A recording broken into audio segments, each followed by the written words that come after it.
Alright, you slacking silly sack of potatoes, welcome back to another short manga review. I'm actually really excited for the next topic. So, I don't really dabble into Yuri or Yaoi, but I stumbled upon a Yuri manga slash manhwa that got my interest. It's called Pulse by Ratana Satis. Pulse is a story about Dr. Mel Sivers, a heart surgeon who sees love as nothing more as a sign of weakness. So, to stay on top of these emotions, she dances with pantses with other women.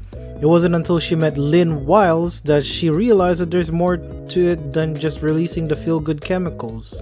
Lynn is a patient with a heart disease at the hospital that Mel works at, who's on the list for a heart transplant but refuses to go through with it because she wants to accept her fate and just live her life as much as she can without regrets.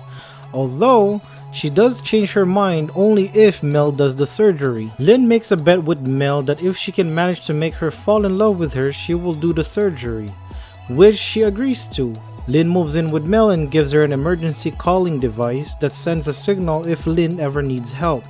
Slowly but surely, Mel starts to change some of her habits, mostly involving her ties with other women. Grace, a former part of Mel's soon-to-end harem, gets hospitalized because her former boyfriend ran her over with his vehicle, so Mel takes care of the situation with her own hands and beats the living daylight out of him, only sustaining minor injuries. She returns home to Lynn and they finally have their first dance. Just when you think the hard part is over, the most annoyingly sadistic, batshit crazy, clingy ass, grudgeful sad bitch gets introduced. And her name is Miss Sue Wicker. Sue Wicker is the former lover of Mel when she was younger. She's also the reason for Mel's point of view on love. Wicker and Mel had a history of being serious lover, or so Mel thought. Wicker had been seeing a man behind Mel's back that she will eventually marry for medical field breakthroughs. Yeah, that's a really nice excuse.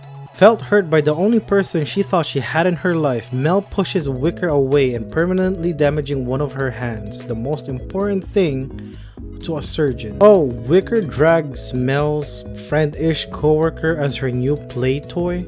The sadistic part wasn't a lie, she literally is.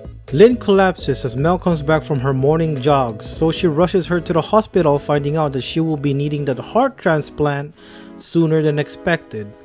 Mel gives Lynn a stuffed animal with a cross stitch on it on the chest representing a heart transplant.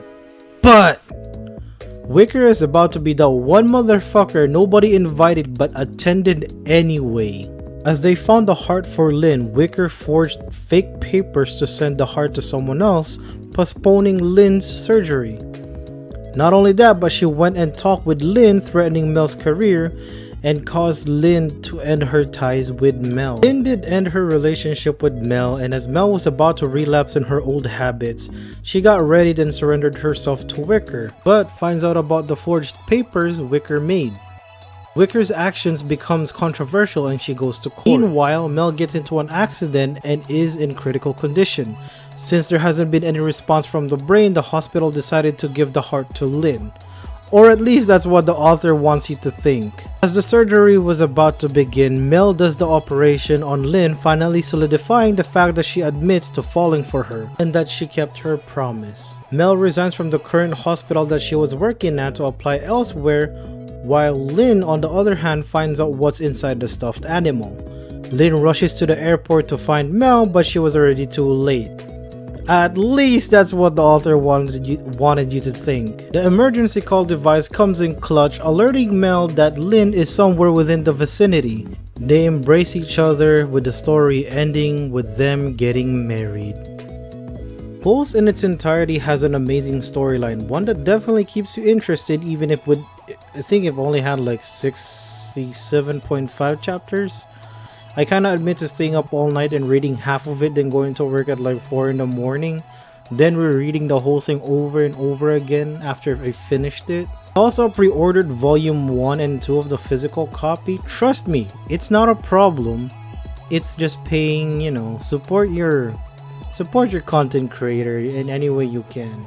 The characters are written well too, from the protagonist to the antagonist. The author knows how to pull strings, and with Wicker written the way she was, you really just can't help but to hate her.